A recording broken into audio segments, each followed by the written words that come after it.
본 방송에서 제공하는 투자 정보는 투자 판단에 대한 조언입니다. 방송에서 제공하는 주식의 가치, 가격 상승 및 가격 하락에 대해서는 방송사에서 보장하지 않습니다.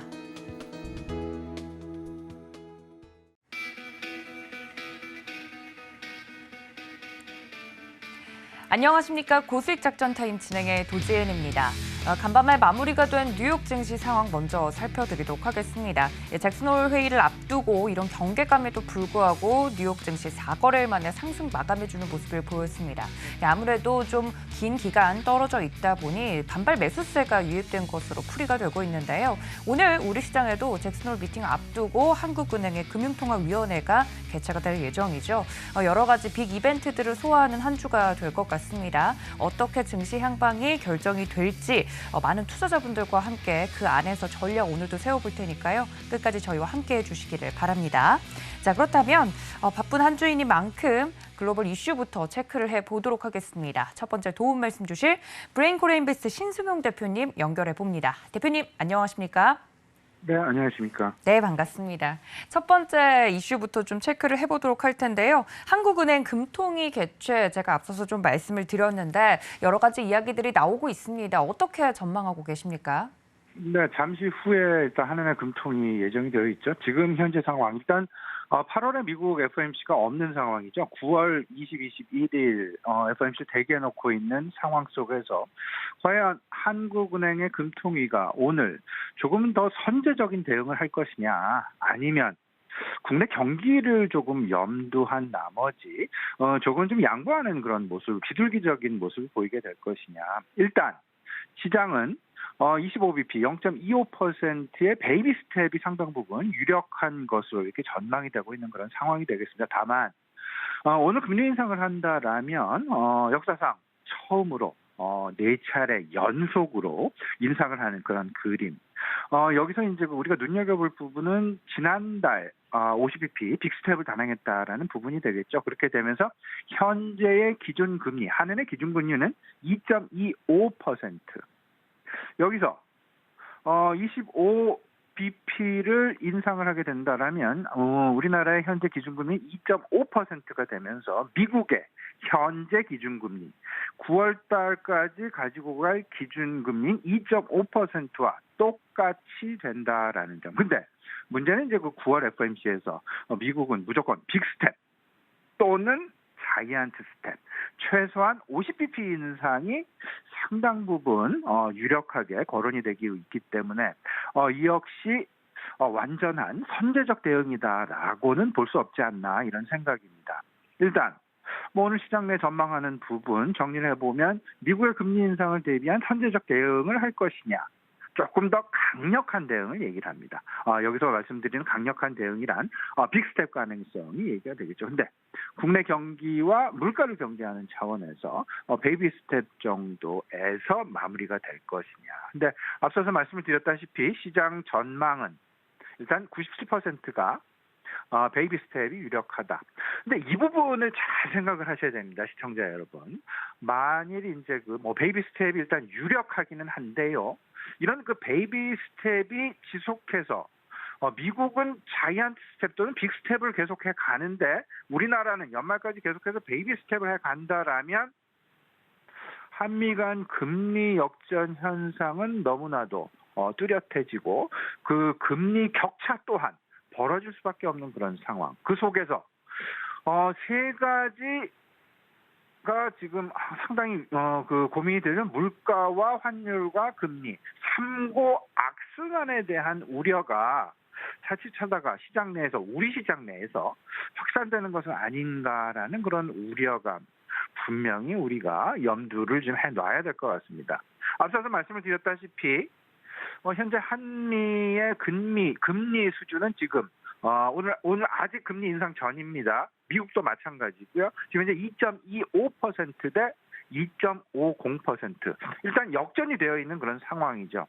이런 상황들 그리고 지금 잭슨홀 미팅을 앞둔 상황에서 금리에 대한 불안감으로 인해서 실질적으로 원달러 환율의 상승 급등 양상이 계속 지속이 되고 있습니다. 지금 뭐 1,340원대를 일단 위에서 계속 거래가 되고 있는데요. 이 부분 잘 보셔야 됩니다. 한미 간 금리 역전 그리고 그 금리 역전의 격차가 벌어지면 벌어질수록 3고 악순환이 진행이 될 텐데 그 3고란 금리 역전이 된다면 환율이 상승하게 됩니다. 원화가 절하가 된다라는 얘기죠. 그러니까 1,340원이 아니라 1,350원을 넘어서 1,400원까지도 우리가 문을 열어놔야 된다. 근데 그렇게 되면 결국은 수입을 많이 하고 있는 우리나라, 결국은 물가 상승이 당연히 쫓아올 수밖에 없고 그렇게 되면 물가, 고물가 지속에 따른 부담, 결국 금통위에서는 다시금 금리를 인상할 수밖에 없는 이러한 3고 악순환이다. 악순환에 빠지게 된다. 이 3고 악순환이 조금 더 지속이 된다라면 우리의 경제는 저성장으로 빠지게 될 것이고 그 저성장은 결국 심하게 된다라면 경기 침체까지 이어질 수 있다라는 부분. 일단 오늘은 베이비 스텝이 유력하지만 향후 글로벌 통화 긴축 정도에 대해서 우리가 계속 예의주시해야 되겠다라는 부분은 두 말씀 드릴 나위도 없을 것 같습니다. 네, 한국의 이제 금통위는 이렇게 전방이 되고 있는 반면 또 이제 가장 큰 이슈라고 하면 역시나 잭슨홀 미팅일 것 같습니다. 이번 주 우리 증시에 직접적인 영향을 미치진 않겠지만 이 결과가 26일 날 우리 시간으로 나올 예정이기 때문에 앞으로 이 잭슨홀 미팅에서 연준이 또 어떤 이야기를 하느냐에 따라서 앞으로 방향성이 좀 갈릴 것 같습니다. 굉장히 주제를 보니까 이 하반기 전망 자체를 어떻게 하고 있는지를 이야기를 할 것 같더라고요. 여기에 맞는 투자 전략 세워봐야 될 것 같은데 어떻게 생각하시나요? 예, 오늘 이제 그 한은의 금통위 어쨌든 한 1시간 반 이후에 바로 이제 결정이 돼서 발표가 될 것이고 이 부분이 결국 시장에 조금은 좀 영향을 미칠 수밖에 없는 우리 시청자 여러분들 그 상황 속에서 환율의 방향성은 예의주시하셔야 됩니다. 원달러 환율이 과연 어떤 방향으로 흐르게 될 것이냐. 결국 그 한은의 금통위는 원달러 환율의 방향성에 상당 부분 영향을 미치게 될 것이고 잭슨홀 미팅과 FOMC는 결국 달러 인덱스에 영향을 미칠 수밖에 없다. 그에 앞서서 잭슨홀 미팅 시장 관심은 두 가지입니다. 연준의 스탠스, 과연 긴축 속도, 약간 비둘기파적인 스탠스를 가질 것이냐, 매파적인 스탠스를 가질 것이냐, 아니면 조건부의 비둘기파 또는 조건부의 매파 성향을 띨 것이냐. 이 부분은 아무래도 연준의 하반기 경제 상황 전망에 달려있지 않나 이렇게 됩니다. 상당 부분 고민이 되는 부분이겠죠. 인플레를 경계할 것이냐 아니면 경기 침체를 경계할 것이냐. 근데 그럼에도 불구하고 결국 금리는 인상이 됩니다. 소폭이건 대폭이건 큰 폭이건. 결국은 시장 전개의 방향성은 금리 중심이 될 것이다. 일단 시장 어쨌건 일시적으로 통화 정책의 눈치 보기는 지속될 수밖에 없게 될 것이고 물론 지난밤 다소간 저가 매수세의 유입에 의해서 시장 소폭 반등하는 그런 모습 미국 시장 보이긴 했었습니다만 이게 추세적 전환은 분명히 아니다. 통화 정책에 대한 눈치 보기는 여하튼 계속 진행될 수밖에 없다라는 점. 금리 중심. 앞서서도 제가 좀 말씀을 좀 드렸었죠. 금리 민감주를 어떻게 할 것이냐. 소비 관련주는 어떻게 대응할 것이냐. 안정성장 가치주는 어떻게 대응을 할 것이냐. 이런 부분들 잘 생각을 해보시면서 금리 민감주는 확실한 성장주 쪽. 4차 산업에 대한 성장주 쪽. 그리고 금융주는 계속해서 예대마진을 주목해야 되겠다. 소비 관련주는 두 가지로 나누자. 필수 소비재와 내구 소비재로 나눠보자. 분명히 말씀을 드렸고요. 안정성장 가치주, 밸류에이션 저평가되었다라는 그런 이야기들이 많이 나오고 있습니다. 경쟁사와의 PER, 경쟁사와의 밸류에이션 비교, 그리고 과거 경험치와의 밸류에이션 비교. 이런 부분들 생각해 보시면서 여기서 가장 안정적인 부분들 제가 계속 말씀을 드리고 있습니다만은 팬데믹 피해주들 밸류에이션 저평가임에 분명합니다. 당장은 아니지만 정상화가 진행되고 있습니다. 그 정상화 물론 언제가 확실하게 나타날지는 모르지만 그렇다라고 그 기간이 타임 호라이즌이 막연한 것은 아닙니다. 조만간 정상화 진입 가능하지 않겠느냐. 그런 부분에서 본다면 항공사, 여행사, 카지노 계속 관심을 갖는 것이 맞지 않나 생각이 됩니다. 네, 잭슨홀 미팅을 앞두고 우리 시장 대응 전략에 대해서 좀 자세하게 말씀을 드렸습니다. 전 세계에서 집중하고 있는 이벤트이기 때문에 우리 투자자분들도 당연히 챙겨보시리라 생각이 듭니다만 여기에 따라서 저희가 챙겨봐야 될 체크 포인트들 정리를 좀 해드렸습니다. 자, 그렇다면 이번에는 저희 대표님께서 직접 포착하신 히든 이슈 이야기를 좀 해볼 텐데요. 이 환율에 대한 이야기를 안 할 수가 없을 것 같습니다. 또 짧은 시간에 가파르게 오르는 모습을 보면서 또 시작인가라는 생각이 들었는데 이렇게 환율 변동성에 따라서 우리나라는 수급에 영향이 크기 때문에 체크해 봐야 될 것 같습니다. 투자 전략 저희 어떻게 세워볼까요? 네, 최근 이제 그 달러 인덱스를 좀 눈여겨보자라는 말씀을 드리고 우리나라 원달러 환율에 대해서 눈여겨보자라는 말씀을 계속 드리고 있습니다. 가뜩이나 통화 정책에 대한 불안감 그리고 주요국들마다 통화 정책의 속도 스탠스가 조금씩 다르게 나타나고 있기 때문에 그 변화는 환율 시장으로 바로 민감하게 영향을 미치고 있다라는 부분. 물론 환율에 따라서 외국인의 수급도 수급대로 영향을 미치고 있고 실물 경제는 실물 경제대로 앞서서 삼고악순환이다라는 그런 이야기 말씀을 좀 드렸었죠. 실물 시장에서의 환율의 영향 그리고 우리 주식시장에서의 환율의 영향 분명하게 나타납니다. 환율은 동전의 양면이죠. 직접적인 영향과 간접적인 영향 이런 부분 잘 생각해 보시면서 그러면 조금 더 좀 진척을 좀 발전시켜 보면요. 외국인의 수급 쪽을 좀 생각을 해보면 우리 시청자 여러분 제가 한번 스튜디오에 출연해서 달러 환산 주가라는 이야기를 말씀 좀 드린 적이 있었습니다. 조금 더 정리를 해보면요. 우리나라 원화 주가가 우리나라 주가가 그 1%가 상승을 했다라고 가정을 해본다. 근데 원달러 환율도 마찬가지로 1%가 상승을 했다. 거꾸로 그 이야기는 원화가 절하가 됐다는 얘기입니다. 1%. 그러면 결론적으로는 외국인 입장에서 달러 환산 주가를 생각을 해본다라면 1% 오른 거를 환율을 1%를 까먹었습니다. 달러 환산 주가는 주가에 변동이 없는 보합입니다. 거꾸로 조금 더 말씀을 드리면 원화 주가가 1%가 빠졌는데 원달러 환율도 1% 상승을 했다. 그러면 원화가 1% 절하됐다.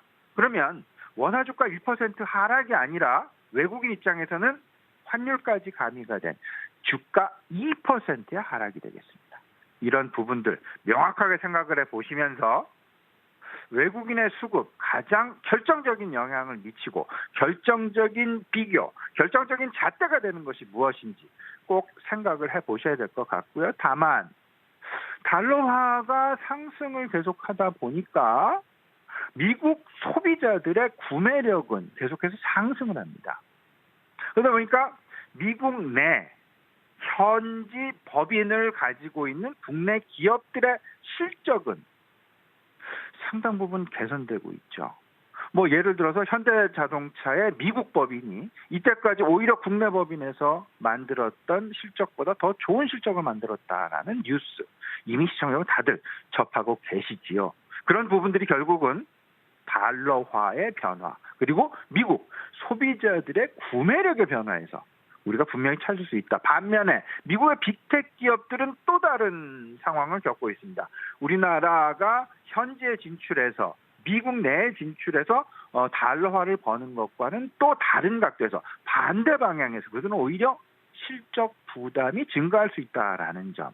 이 부분 좀 복잡한 얘기가 될 수 있겠지만요. 이런 부분들까지 면밀히 검토해 보셔야 될 것 같습니다.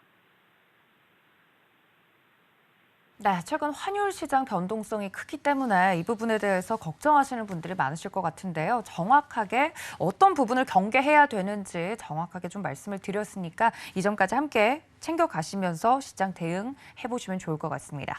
대표님, 그렇다면 오늘장 저희 어떻게 좀 전략을 세워보는 게 좋겠습니까? 네, 일단 시장에는 세 가지 시장이 있죠. 환율 시장, 채권 시장, 주식 시장이 있습니다. 금융 시장에는요.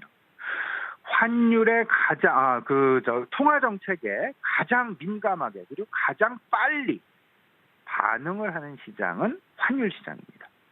주식 시장은 조금 후행하는 그런 경향이 있습니다. 따라서 환율에 일단 최우선적으로 주목을 해보자라는 말씀을 좀 드립니다. 거기엔 두 가지입니다. 달러 인덱스는 잭슨홀과 관련해서 그리고 오늘 진행이 될 원달러 환율 시장은 오늘 한은의 금통위와 그리고 한미 간 금리 역전이라는 우려감과 상당 부분 밀접하게 연관이 되어 있다라는 부분 꼭 생각을 해보시면서 앞서서 말씀을 드렸던 외국인 관점에서의 달러와 환산 주가 이 부분에 대한 참고는 꼭 해두셔야 될 것 같고요. 일단 뭐 가장 빅 이벤트는 뭐니 해도 9월 FOMC죠.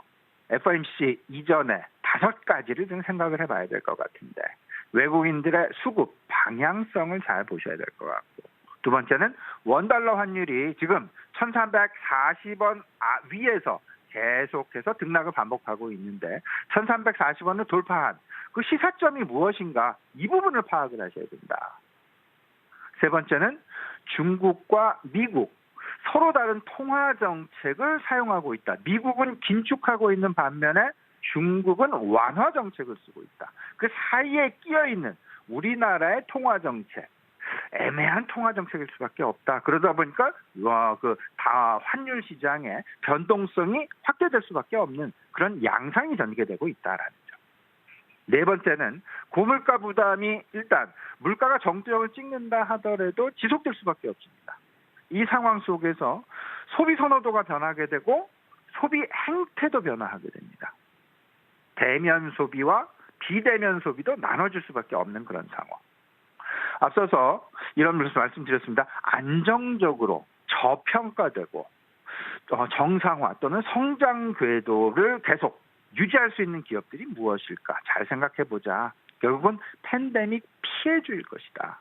이 부분 잘 생각하면 잘못보시면서 궁극적으로 통화 당국이 추구하는 목표는 경기 연착륙이 되겠습니다. 그렇기 때문에 시장의 변동성 너무 두려워하지 마시고요. 연착륙을 향한 조심스러운 행보라는 점. 이 부분 생각을 해보시면 시장 대응하실 때 조금은 더 마음이 편안하시지 않을까 생각이 됩니다. 네, 이렇게 오늘장 작전까지 이야기를 들어봤습니다. 지금까지 브레인코리아 인베스트 신승용 대표님과 함께했습니다. 대표님 고맙습니다. 네, 이렇게 글로벌 이슈 전반적으로 좀 짚어봤습니다. 그렇다면 오늘장 작전, 국내 증시 작전은 좀 어떻게 세워보면 좋을지 자세한 이야기 더 들어보도록 할 텐데요. 메리츠증권의 황현수 차장님과 연결해봅니다. 차장님 안녕하십니까? 네, 안녕하세요. 네, 반갑습니다. 이번 주는 역시나 잭슨홀 미팅 같은 큰 이벤트를 앞두고 국내외 증시 모두 좀 관망세가 짙은 모습이었습니다. 우리 시장 흐름부터 분석을 해주신다고요? 우선 저희 국내 시장 같은 경우에는 낙폭 과대에 따른 저가 매수세가 유입이 되면서 또한 수급적으로 외국인의 순매수 기조가 유지가 되면서 증시가 상승하는 모습을 보여줬습니다. 섹터별로는 2차 전지 그리고 인터넷 관련 대형주들이 상승 반전을 시도하면서 시장에 조금씩 반등이 나타났었던 전일 모습이다라고 보실 수가 있겠고요. 원달러 환율이 계속해서 강세를 보이는 가운데 외국인의 현물 시장에서의 매수세가 들어오는 것이 연속적인 특징적인 부분이다라고 보실 수가 있겠고 전일은 기계장비, 건설, 금융 섹터가 강세였던 전일 시장이었다라고 보시면 될 것 같습니다. 네, 말씀해 주신 것처럼 최근 우리 시장에 대해서 정리를 좀 해주셨는데요. 어제 코스피 지수 같은 경우는 6거래일 만에 상승을 하면서 2447포인트 선에 거래를 좀 마쳤고 코스닥은 1% 좀 넘게 오르면서 간밤에 뉴욕 증시와 비슷한 양상을 좀 보였던 것으로 풀이가 되고 있습니다. 오늘 또 첫 번째 이슈를 다뤄보자면 앞서서도 이야기가 나왔지만 한국은행의 금통위 진행이 될 예정이라서 이 부분에 대해서 짚어봐야 될 것 같습니다만 시장 영향이 어느 정도 있을까요?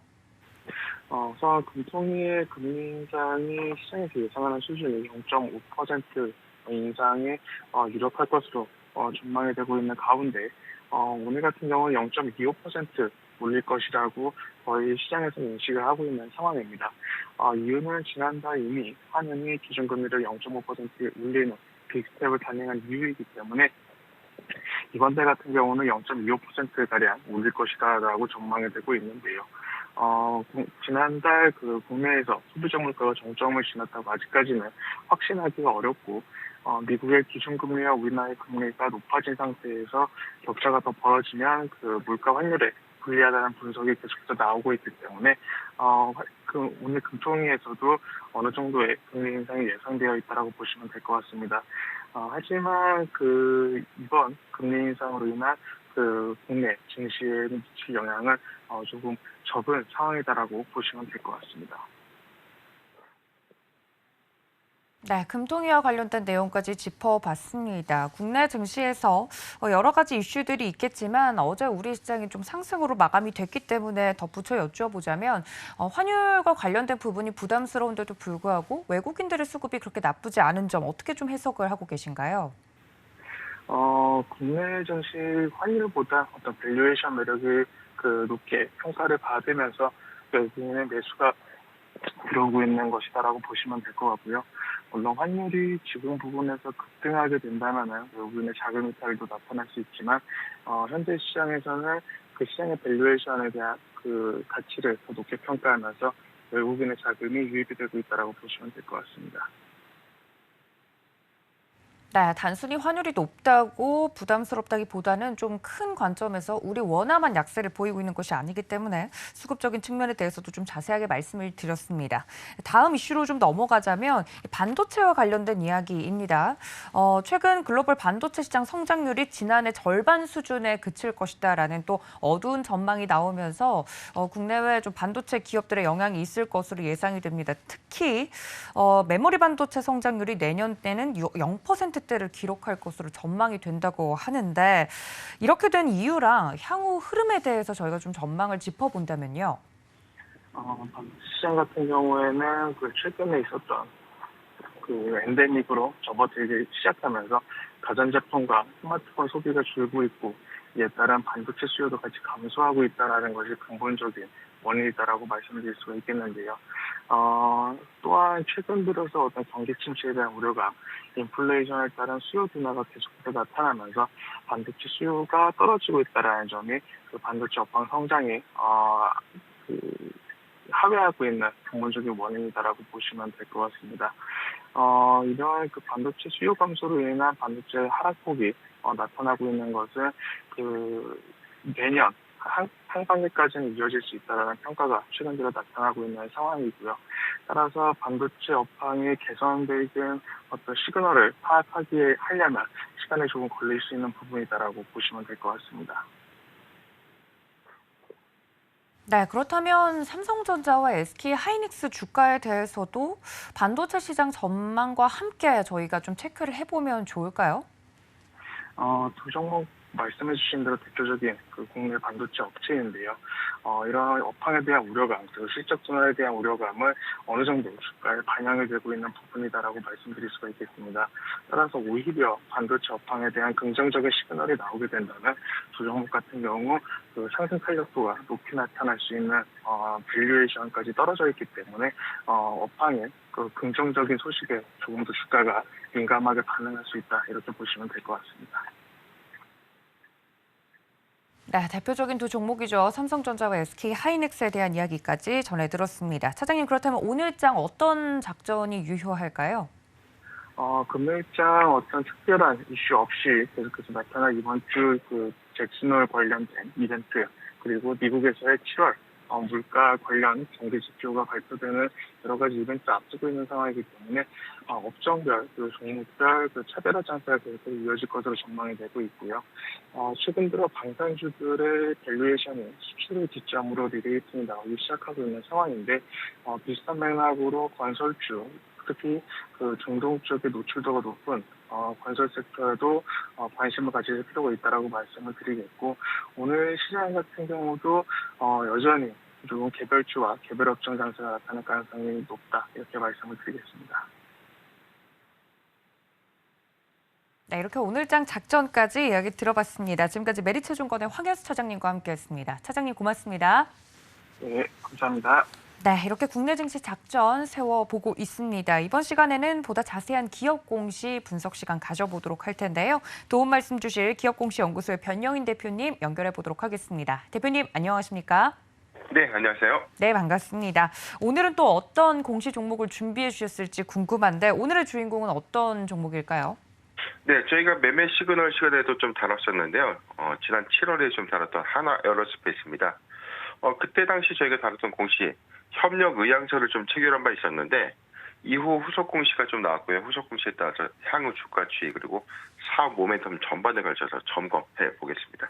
네, 저희가 한번 또 다루었던 종목이기 때문에 기업 개요는 좀 간단하게 말씀을 좀 드려보도록 하겠습니다. 최근에 태조 이방원 관련된 종목들로 많이들 알고 계실 텐데요. 한화 에어로스페이스 1977년 8월에 설립이 돼서 1987년 5월에 유가증권 시장에 상장이 됐습니다.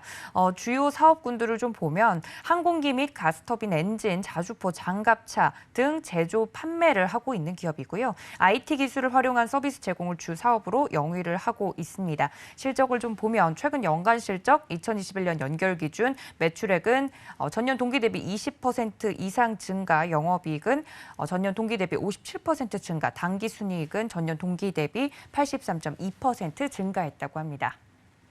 네, 대표적인 우주항공, 방산과 관련돼서 이야기가 나오고 있는 종목인데 저희가 한번 다루었던 이후로 어떤 공시가 또 추가적으로 나왔습니까? 네, 8월 23일이었습니다. 하나 에어로스페이스 단일 판매 공급 계약 체결 소식을 좀 전해왔는데요. 우리가 흔히 이야기하는 수주 공시입니다. 내용 살펴보겠습니다. 8월 23일 단일 판매 공급 계약의 체결입니다. 판매 공급 계약의 구분은 상품 공급입니다. 체결 계약명은 VX4 기체형 EMA 개발 및 공급입니다. 최근 매출액 3.4%에 해당되는 2,191억 원 규모인데 지난 7월에 이 업무 협약을 좀 체결했던 계약 상대방 버티컬 에어로스페이스랍니다. 계약 기간은 2022년 8월 23일부터 2035년 2월 28일인데 연간 납품 기간을 좀 추정을 해보면 이 분산 금액으로서 이 금액이 좀 크지 않다라고 좀 생각해 볼 수 있는데 이게 초도 계약 매출이거든요. 주요 계약 조건도 좀 보도록 하겠습니다. 버티컬 에어로스페이스사의 VX4 기체형 EMA 3종 개발 및 공급입니다. 계약 수주 날짜는 8월 23일자입니다. 투자 판단 관련 주요 사항도 보도록 하겠습니다. 본 계약은 버티컬 에어로스페이스사가 개발 중인 eVTOL, 에어택시라고 불립니다. 이 기체 안에 들어가는 VX4 EMA 정기식 작동기의 3종 개발과 공급에 관련된 내용인데 기체 잔고에 따른 이 수주에 대한 내용, 단독 공급이 포함된 금액이고요. 향후 기체 수주 상황 그리고 발주 물량은 증가할 수 있는데 현재 확정된 바는 없다라고 좀 밝히는 공시입니다. 지난 7월 공시를 좀 이어서 좀 한번 볼 텐데 당시에 이 회사 투자 판단상 공시가 좀 있었거든요. 기타 경영상으로 인해서 공시한 바가 있었는데 내용을 좀 살펴보면 회사는 7월 21일 기타 경영상 자율 공시를 통해서 버티컬 에어로스페이스사와 공동 협력 의향서를 좀 체결한다. 관련돼서는 전기 수주 이착륙 항공기 분야에서 지속적인 협력에 양사가 동의했다라고 좀 밝혔는데 이 공시에서는 크게 좀 다뤄진 어떤 세부적인 내용은 좀 없었지만 공동 협력 의향서 체결 이후에 관련 분야의 어떤 시너지가 좀 이어질 것이다. 향후 공시를 좀 유추할 수 있었던 일종의 좀 예고편이었기 때문에 공시를 좀 반드시 잘 체크해야 된다라고 판단을 해봤습니다. 네, 이게 흔히들 말하는 수주 공시다 이야기를 해주시면서 자세하게 공시를 분석을 좀 해주셨는데요. 그러면 이러한 공시 분석을 바탕으로 저희가 좀 체크해야 될 포인트가 추가적으로 더 있을까요? 네, 최근 어떤 사업 모멘텀도 좀 있었고요. 가장 최근 공시도 좀 이어서 좀 볼 텐데요. 최근 8월 19일이었습니다. 회사 풍문 떠는 보도에 대한 해명도 있었는데 이거는 일종의 어떤 이 보도 자료가 먼저 배포가 되고 난 이후에 공시사항에 대한 회사의 해명입니다. 관련된 내용에 대해서는 8월 19일자 하나의 어떤 이 방산사업 부분의 합병 관련된 어떤 보도가 있었고요. 이에 대해서 회사는 2022년 7월 29일 이 타법인 주식 및 출자증권 취득 공시를 통해서 하나의 방산 부분을 인수했다라고 좀 밝혔습니다. 인수 이후에 종속회사로 현재는 좀 편입된 바 있었는데 합병을 통해서 사업 부분 내 안에서의 외형 확장을 좀 예고했기 때문에 아직은 확정된 것은 아니지만 향후에 확정된 시점에 또는 1개월 이내에 제공 시작하겠다라고 좀 밝힌 이후에 이런 기대감 좀 수반하고 있는데 종합적인 어떤 사업 모멘텀 좀 저희가 추정을 좀 해보면 최근에 체결한 8월 23일에 체결한 2,200억 원 규모의 이 수주 공시는 비율 관점에서 굉장히 좀 큰 부분은 아니지만 초도 계약 부분이라는 관점에서는 굉장히 상징적인 의미가 있다. 이후에 이 전기 수직의 이착용 관련된 어떤 매출 부분이 꾸준히 좀 증가할 것이다라고 좀 보여지는데 미국 뉴욕 증시에 좀 상장됐던 이 영국의 버티컬 에어로스페이스사의 어떤 이면을 좀 집중해 본다면 지금 현재 2025년도에 상용화를 좀 목표로 하고 있고요.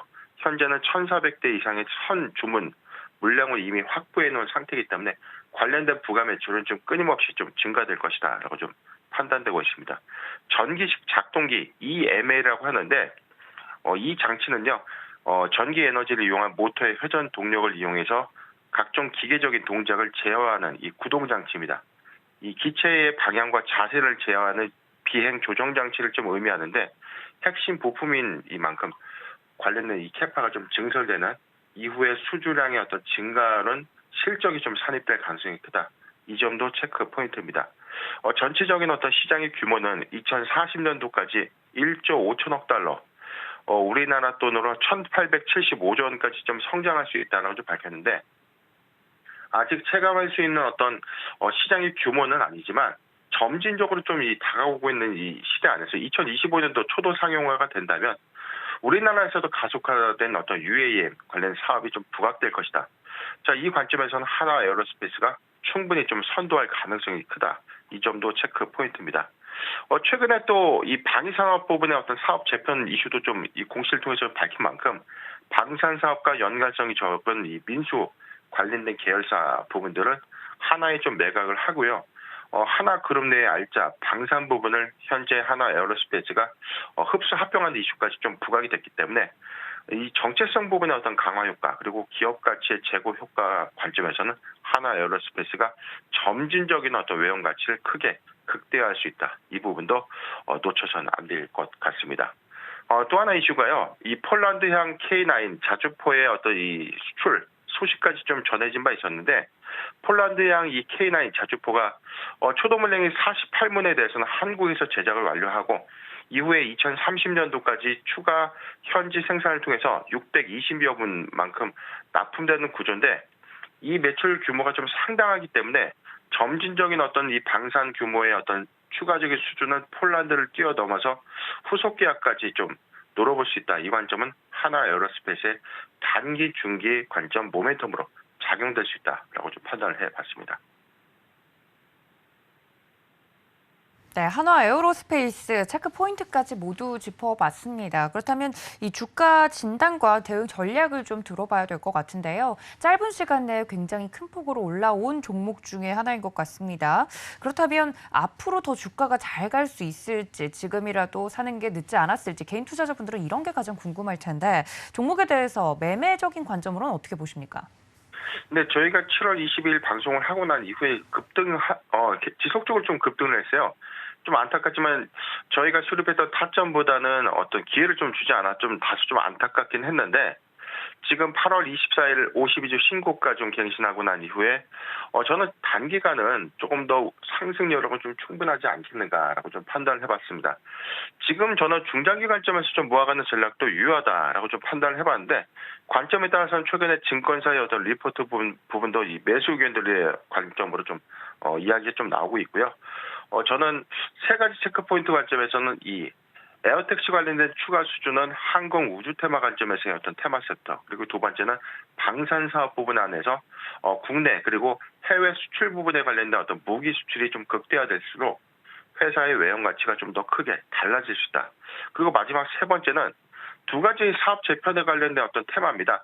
항공 우주 사업 부분과 이 방위 산업 업체의 어떤 사업 부분을 양분화해서 성장할 수 있는 어떤 여력들 좀 갖고 있는데 항공 우주 테마의 어떤 인식이 과거에 어떤 국가 기도하에 걸린다는 어떤 방산 규모의 어떤 이 인식이 좀 강했지만 2023년도 이후부터는 민수 시장이 좀 확대가 좀 저는 체크 포인트다라고 좀 눈여겨볼 수 있는 어떤 포인트, 이런 점도 좀 놓치지 마셔야 될 것 같습니다. 지금 하단 구간 안에서 추세적인 어떤 대응 구간 관점 72,000원이 이탈되지 않다면 보유 의견을 좀 제시해드리는데, 단기 고점 관계 부분이 있거든요. 중장기 모아가기 굉장히 좋은 구간, 저는 이렇게 봤습니다. 매수하기 좋은 도래 구간 55,000원에서 65,000원, 55,000원에서 65,000원 구간은 포트 비중 10%의 분할 매수 의견을 좀 제시해드리고, 동 구간에 돌입된다면 모아가는 전략은 중장기 관점에서도 유효하다는 점 참고하셨으면 좋겠습니다.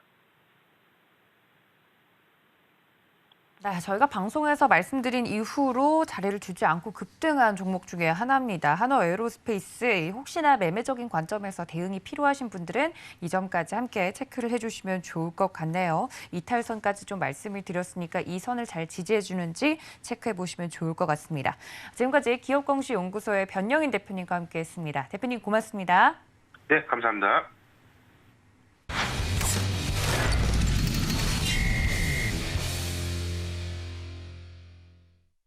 네, 보다 자세한 종목별 대응 전략 세워보도록 하겠습니다. 글로원 파트너스 이성홍 이사님과 연결해 봅니다. 이사님 안녕하십니까? 네, 안녕하세요. 네, 반갑습니다.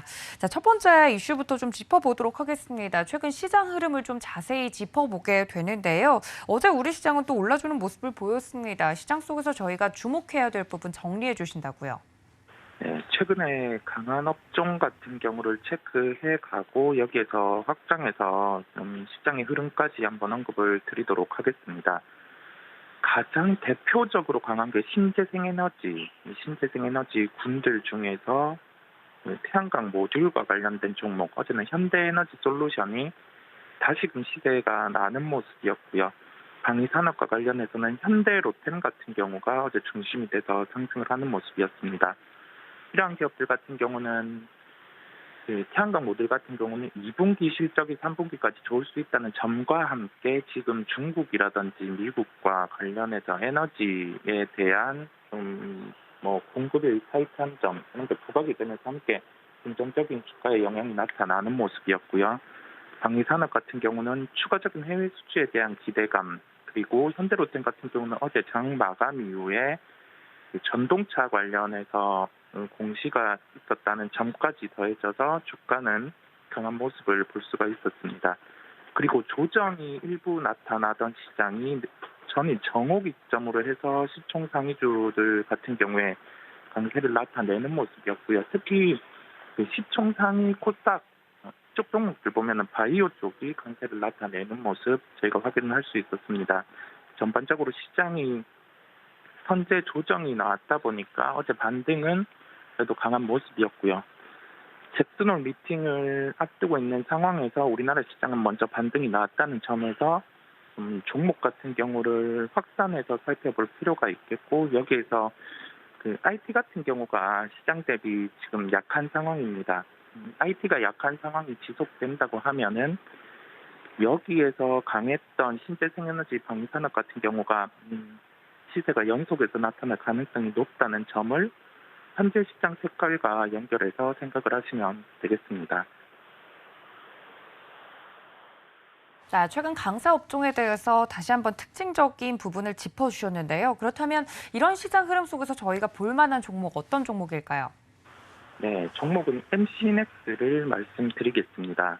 MC넥스 같은 경우는 스마트폰 그리고 전장과 관련된 카메라 사업을 영위하는 기업입니다. 2분기 실적 같은 경우는 시장 예상치가 영업이익 기준으로 154억 원이었는데 42억 원의 영업이익을 발표를 하면서 부진한 실적을 발표를 하는 모습이었고요. 아무래도 스마트폰 시장 같은 경우가 수요에 대한 우려가 있으면서 고객사들의 판매 부진이 연결이 되고 여기에 따라서 재고가 올라가는 상황이었고, 그다음에 주문 같은 경우도 함께 줄어듦에 따라서 출하량이 감소를 했습니다. 그렇다 보니 이와 같이 실적의 부진이 나타났었고요. 비용 측면에서도 지금 해외 베트남 공장 같은 경우 가동률이 떨어져 있고, 근데 노무비 같은 경우는 한 3개월 단위의 계약으로 갱신이 이루어지는데 이 부분 같은 경우는 구조조정이나 그런 부분이 없다 보니 비용까지 부담이 더해지는 모습이었습니다. 일단 2분기 실적도 좋지 않았고 3분기 실적 또한 좋지 않을 겁니다. 여기에서 전장과 관련된 부분의 매출이 어떤 식으로 증가하는지 여부가 일단은 주가의 포인트가 될 것으로 보이고요. 부진한 실적 같은 경우는 주가에 이제 반영된 단계다 보니까 여기에서 만약에 현재 시장 같은 경우 밀려 내려왔다가 반등이 나올 때 2200대 후반에서 IT 쪽이 반등이 나왔던 것처럼 지금 안 좋은 상황을 반영한 주가에서 시장이 여기서 추가적인 반등이 나타난다고 하면은 IT단 중에서도 업종이 실적 반영이 다 이루어진 종목 쪽으로 반등이 가능하다는 모습입니다. 즉 키포인트는 공급 조정이 나타나는 모습이 있는데요. 카메라 모듈단이라든지 이쪽에서 공급 쪽에 좀 조절이 나타난다고 하면 이러한 전장 카메라, 스마트폰 이쪽 단에서의 종목들이 선제적인 반등이 가능할 것으로 보입니다. 가격대 같은 경우는 추격에서 따라갈 필요는 없는 것으로 보입니다. 충분히 장중 눌림을 주는 구조로 종목들이 흘러가고 있고요. 그런 점을 감안해 봤을 때 36,100원대에 접근 가능하다는 결론이겠습니다. 네, MC넥스 지금 관련돼서 이야기를 좀 들어봤습니다. 2분기 흑자 전환에 성공한 기업 중에 하나인데요. 자세한 내용을 좀 전달을 해드렸는데 가격선을 이제 그렇게 설정하신 이유가 개인적으로도 궁금합니다. 높게 설정하신 이유가 있습니까? 네, 우선은 지금 가격대를 저희가 대입을 해보면 종목들 같은 경우가 눌림목이 나타나는 경우도 있고 아니면은 이러한 눌림목 구간 안에서 주가의 변동이 함께 있을 수 있는데 카메라 모듈단, 연결해서 카메라단 같은 경우는 전방에서 이제 공급 조절이 본격적으로 가시화 될 것으로 보입니다. 그리고 MC넥스의 현재 주가가 차트를 통해서 보면은 한 차례 5일선을 타고 실제적으로 상승을 하고 있는 구간에서 한 단계 레벨업 될 수 있는 구간이다 보니 어제 종가인 36,050원보다는 한옥가 정도 높은 36,100원을 설정을 하게 되었고요. 즉 시가 기준으로 해서 접근이 가능하고 조정이 나타난다고 하면은 35,000원 초반까지는 매수 대응을 하시면 그래도 긍정적인 결과가 될 것으로 보입니다. 네, 가격선에 대한 이야기까지 들어봤습니다. 이 전장 카메라 관련돼서 MC넥스 종목 많이들 알고 계실 텐데요. 여러분들 최근 시장 흐름과 더불어서 짚어드린 특징주니까 이 점까지 참고해 보시면 좋을 것 같습니다. 다음 이슈 좀 바로 만나보도록 하겠습니다. 앞서서 계속 이야기가 나왔던 부분인데 잭슨홀 미팅 이야기 안 할 수 없을 것 같습니다. 어떤 이야기가 나오느냐에 따라서 좀 남은 하반기에 대한 대응 전략이 좀 달라질 수 있을 것 같은데 잭슨홀 미팅에서 나오는 이야기들이 계속 회자가 되지 않습니까? 어떠한 시장 대응책이 저희가 가지고 가면 좋을지 이야기 좀 들어볼게요. 네. 현재 기준에서 봤을 때 전체적인 시장 흐름이 조금은 조정이 선제적으로 나타났습니다. 그렇다 보니 잭슨홀 미팅 같은 경우도 함께 결부돼서 좀 반영이 되는 모습이고요. 여기에서 50bp, 75bp 이 금리 인상의 부분도 중요하겠지만은 가장 중요한 거는 파월 의장의 멘트에 따라서 시장의 변동이 있을 수 있다는 점입니다. 지금 시장의 물가 수준이라든지 아니면 이 물가 수준과 함께 어떤 재정 정책이 나타나냐 여부인데 조금 하나 리스크가 있을 수 있는 게 MBS와 관련해서 기존의 모기지 로언이라든지 그 부분에 리스크가 된 점이 있다고 하면 지금 국면에서는 MBS와 관련해서 뚜렷하게는 연준에서 이 부분에 손을 대고 있지는 않은데 이와 관련해서 변동이 있다고 하면은 재정적인 이슈가 나타날 가능성까지 저희가 함께 바라봐야 될 것으로 보입니다. 즉 시장을 볼 때 짧게는 금요일장은 매수 대응이 맞기는 해요. 근데 이러한 심리가 선제적으로 반등이 나오는 시장이었고 이러한 시장 안에서는 좀 오늘 같은 경우도 하루 선제적인 조정, 장중 조정이 나타났다가 반등이 나올 가능성이 높습니다. 그렇다 보니 최근에 강했던 종목들 위주, 그다음에 이러한 종목들 군들 중에서 좀 수급이 비어 있는 이제 들어올 수 있는 그런 종목 쪽으로 접근을 하는 게 현재 시장에서는 접근법이라고 말씀드릴 수 있겠습니다. 네, 그렇다면 이 시장 대응 방법에 있어서 특징적인 종목으로 이야기를 좀 더 자세히 들어보면 좋을 것 같습니다. 어떤 종목을 꼽아주셨을까요? 네. 어제 보면 그 저가항공주라든지 카지노주가 상대적인 반등이 나왔습니다. 그 전전날에 일본의 그 입국이라든지 그런 부분과 관련해서 코로나 검사 의무를 폐지한다는 그런 소식이 있었고요. 이 부분과 관련해서 연결해서 생각을 해보면 이제 패키지 관광 그리고 비자를 받아야지 할 수 있었던 일본 여행을 풀어주는 정도까지 나타날 것으로 보입니다. 그렇다 보니 저는 이러한 종목들이 반등이 나왔고 여기에서 연결해서 카지노주 같은 경우 중에서 좀 일본에 대한 노출 비중이 있고 상대적으로 주가가 좀 덜 오른 종목을 말씀드리려고 합니다.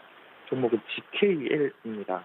GKL 같은 경우는 카지노와 관련된 사업을 영위를 하는데 이제 4월부터 본격적으로 VIP 유치를 위한 해외 마케팅 활동을 했었고요.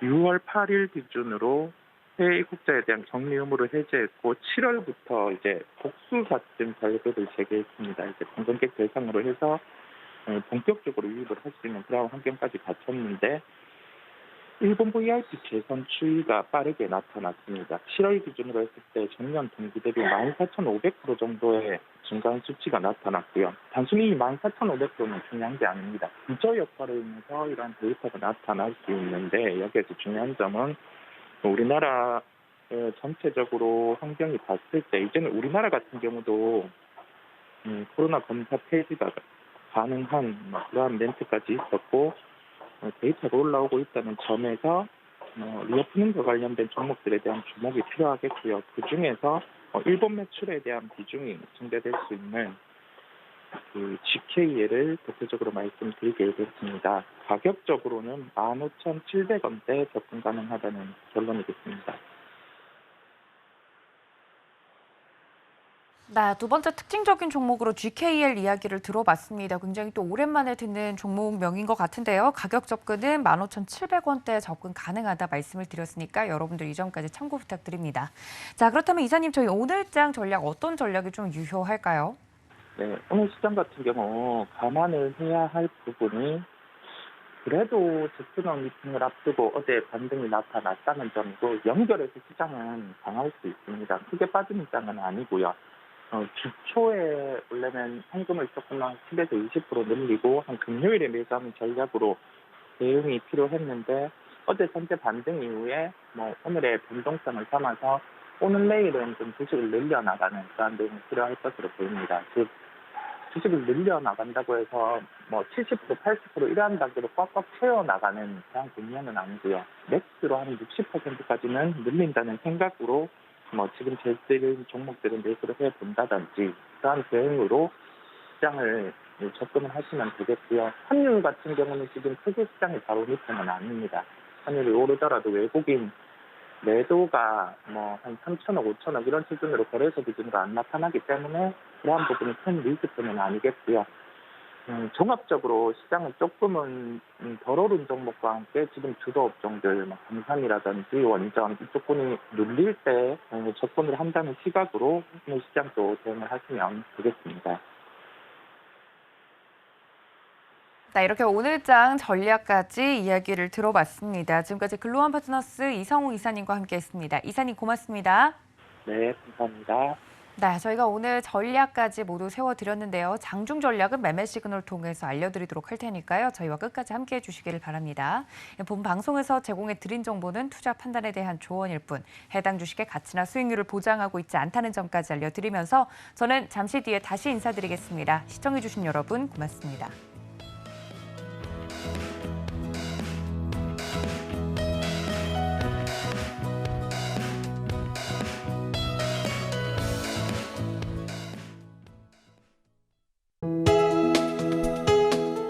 본 방송에서 제공하는 투자 정보는 투자 판단에 대한 조언입니다. 방송에서 제공하는 주식의 가치, 가격 상승 및 가격 하락에 대해서는 방송사에서 보장하지 않습니다.